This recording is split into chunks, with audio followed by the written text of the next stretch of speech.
When you are a young parent, we start ignoring ourselves a lot. And we end up giving in so much that over a period we start emptying ourselves. Taking care of oneself means taking care of their emotions, their feelings, their attitude, their mindset.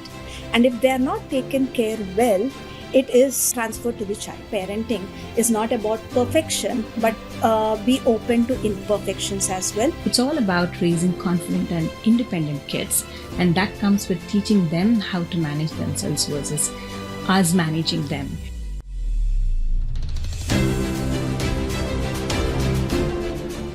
You've heard this announcement in an airplane.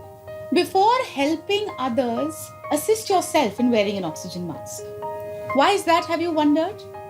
Now let me take this example with respect to parenting. Because as a parent, if you are taking care of yourself, then you will be sure that your ecosystem is thriving. And when I say ecosystem, I'm talking about your family and your children.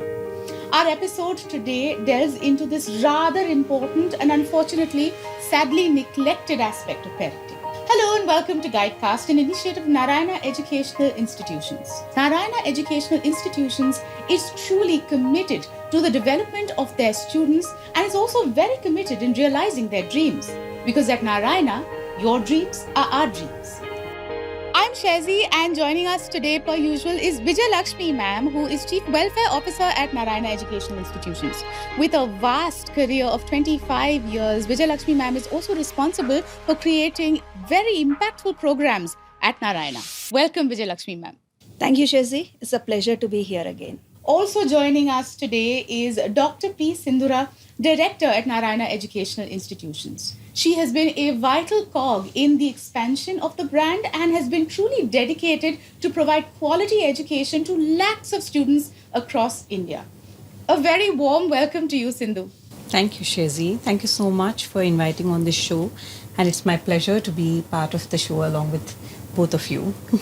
Let's just jump straight right in. What does it look like to take care of oneself, Sindhu? I think a lot of times, especially when you are a young parent, we start ignoring ourselves a lot and we start prioritizing and giving in to societal expectations. And we end up giving in so much that over a period we start emptying ourselves. And what's the point, right?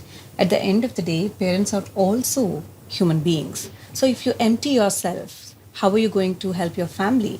So I think that in that sense, taking care of oneself is very, very important to every individual and especially to a parent. I really like the way you've put in, how important it is for parents to take care of themselves. I'll elaborate on this a little further, Shazi. Taking care of oneself means taking care of their emotions, their feelings, their attitude, their mindset. And if they are not taken care well, it is transferred to the child. I'll give you a couple of examples. Like, for example, if the parent has not learned to process their emotions or feelings, it goes to the child in unhealthy ways. So these would have a detrimental aspect on children. So if you see the relation, if the parent has processed their feelings or, their unmet needs well, then they're able to pass on to the children, healthy means of coping or healthy behaviors. It's very important for parents to take care of well-being as well. So true. And so well put. Sindhu, I know that you don many hats. So I want to understand what are all those hats and how do you manage everything? Of course, Shazi, not just me, I think every woman wears a lot of hats. In addition to being a daughter, wife, mother, also director of Narayana Education Institutions. But I would simply divide all my roles into two roles. One is professional and one is personal.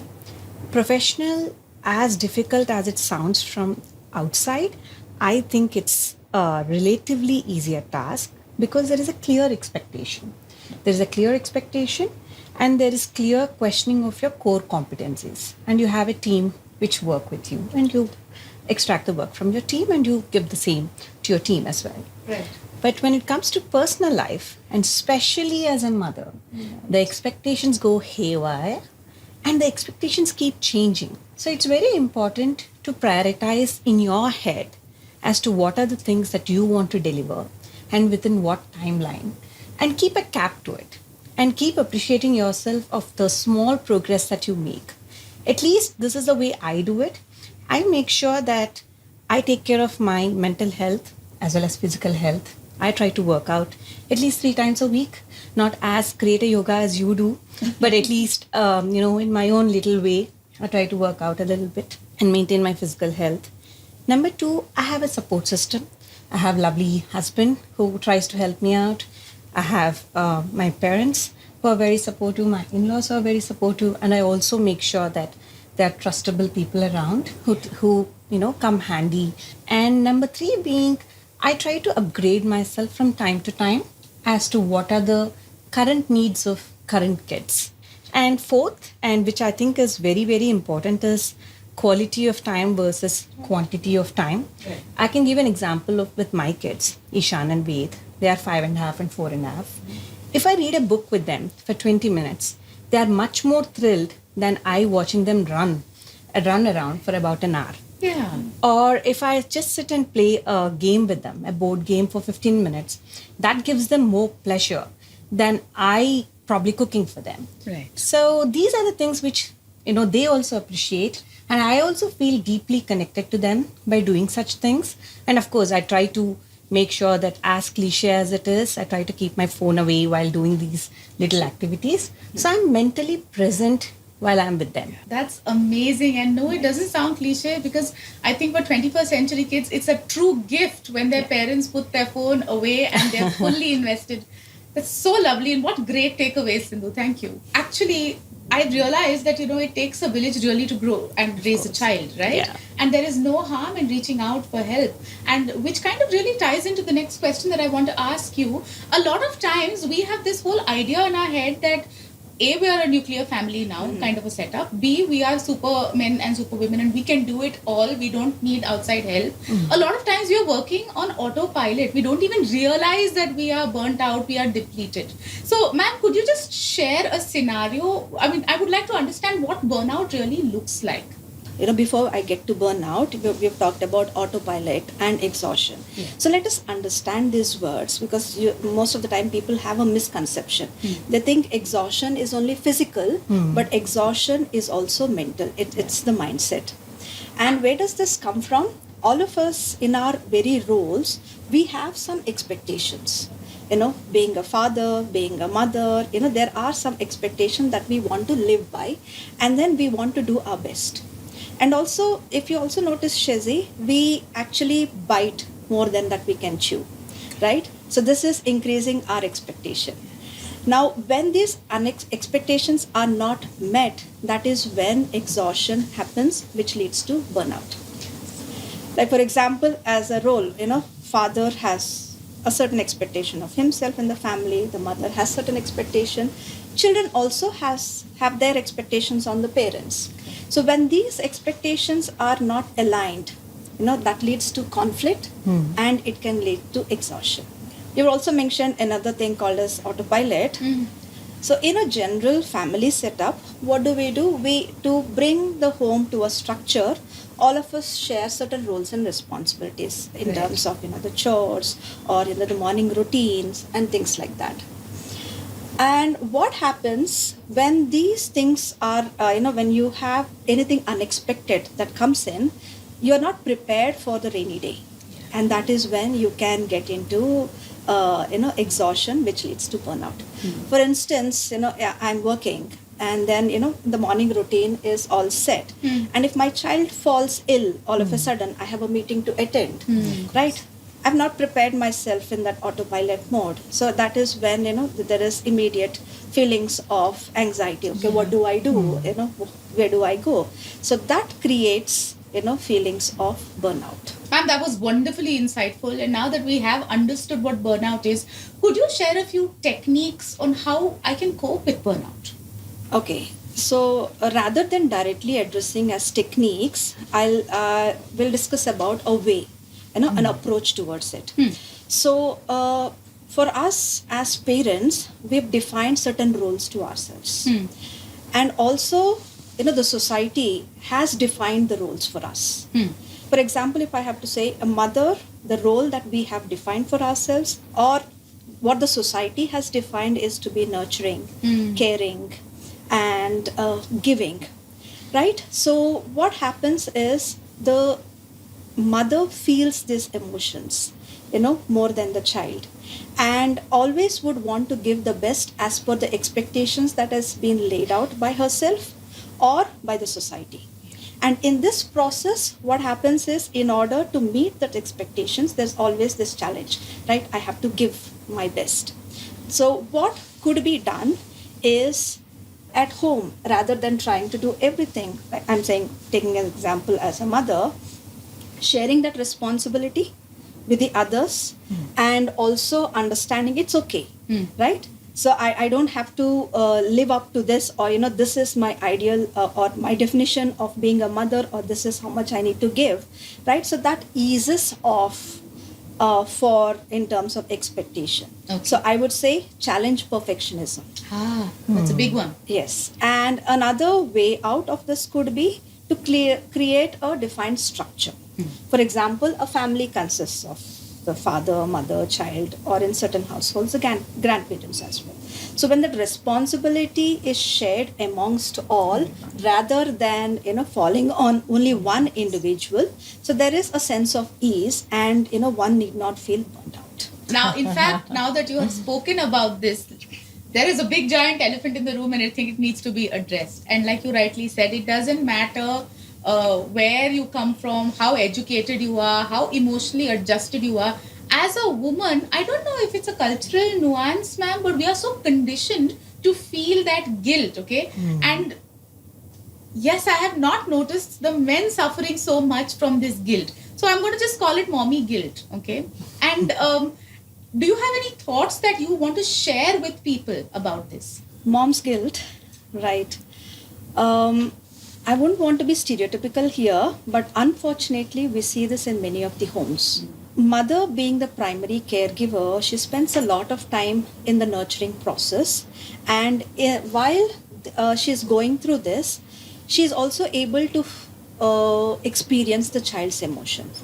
And not only that, in the upbringing process, it is about the expectations that the mother has set on herself, and it's also about how it's a reflection of herself, right?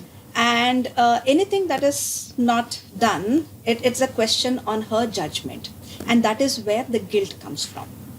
Now, you've asked me earlier, do fathers feel the guilt? Yes, they also do, but they have a different means of displacement.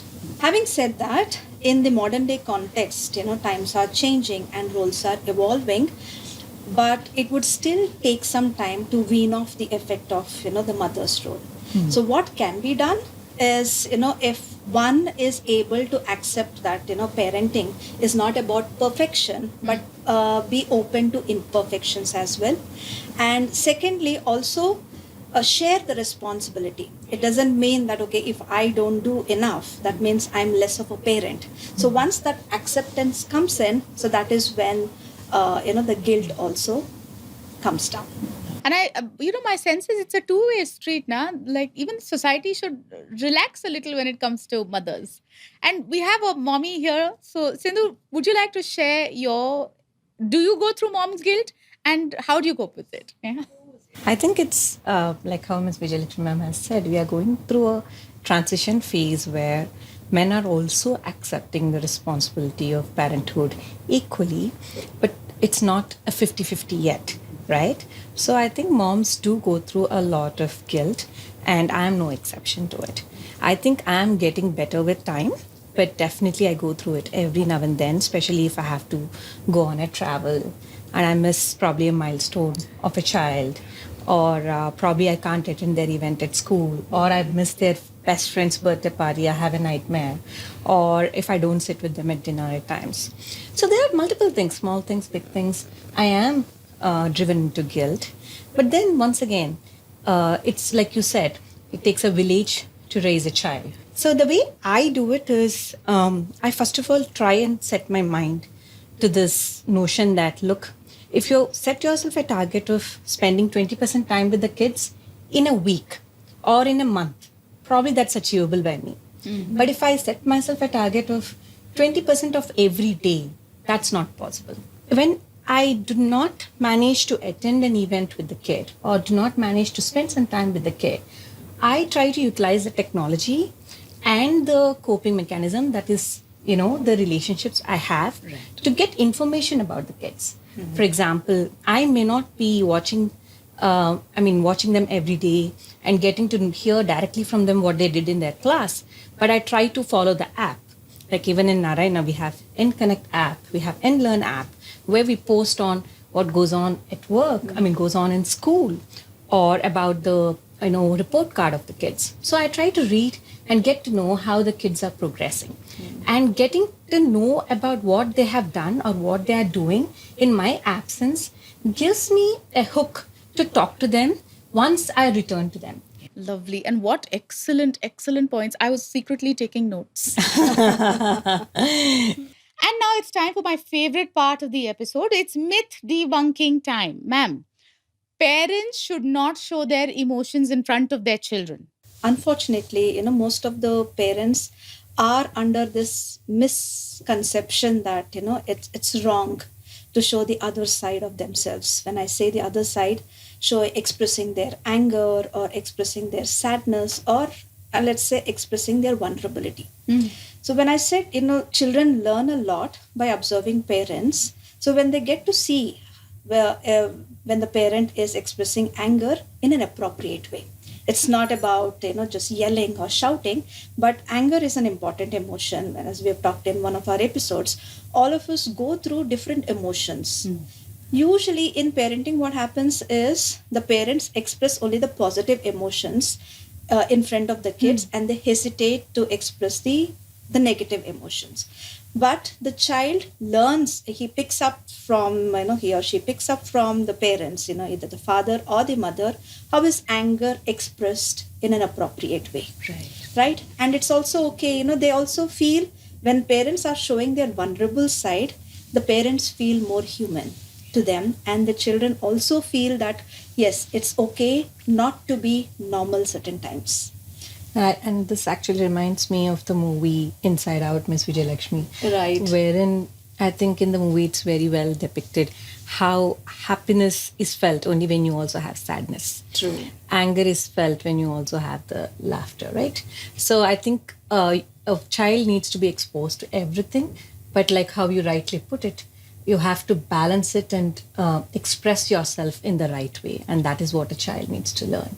I think very well mentioned. Thanks for that. Ma'am, we have a question that's come in from a parent. Now, normally we get a lot of questions from students and mothers. This is a question that's come from a father. Let's take a look. So the father is the father of a class 7 student. They write that their wife does everything for the child, from feeding her breakfast to packing her school bag to even cleaning up her room. How can I explain to my wife to relax a little and not have the child be so dependent? We do see this kind of scenario in most of the households where mothers own up that responsibility and do a lot of things for their children, right from packing the bags, as you've said here, or tying a shoelace, or sorting their room cupboard, or even making them sit and then study. So all these things they would want to do for the child. One, they feel that doing these small things, they're doing it out of love. And certain times they also feel that the child wouldn't have much time, so let me just do it and finish it. But what mothers don't realize is, by doing these things for the child, they're depriving the child to be self-reliant in the future. So over here, what the father has expressed, I really understand his concern.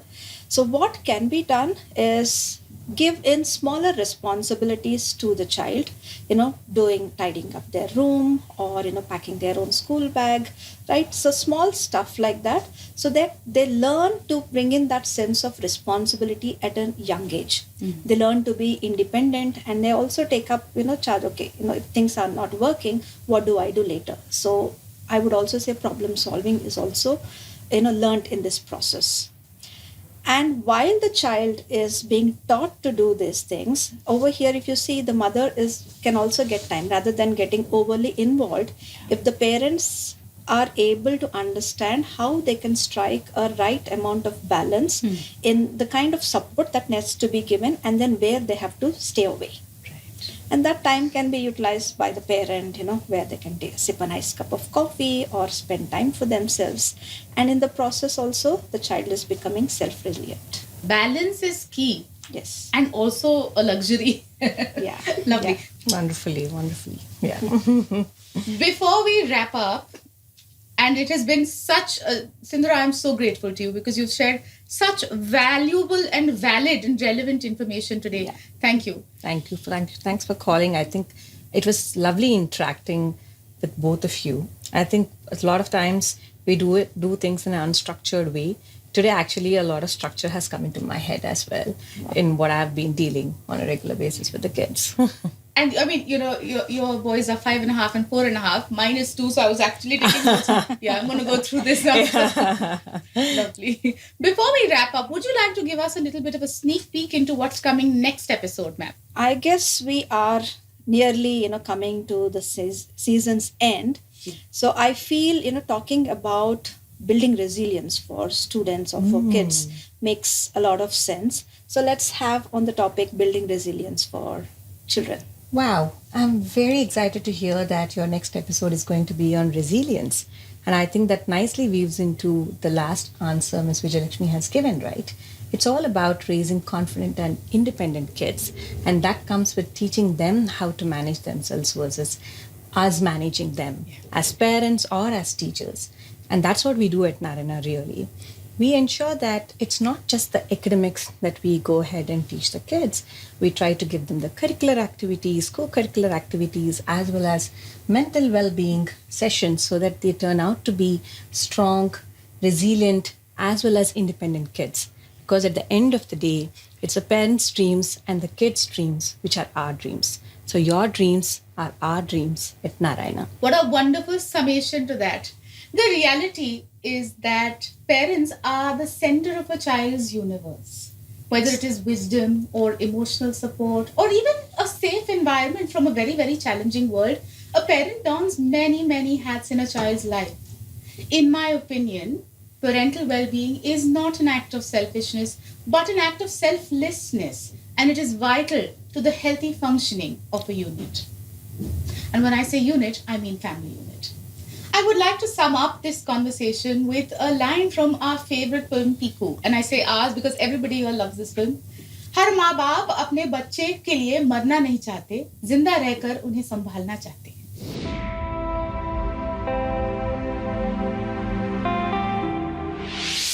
Thank you for joining Guidecast, where we are dedicated to helping you understand and support your child's journey to success and fulfillment.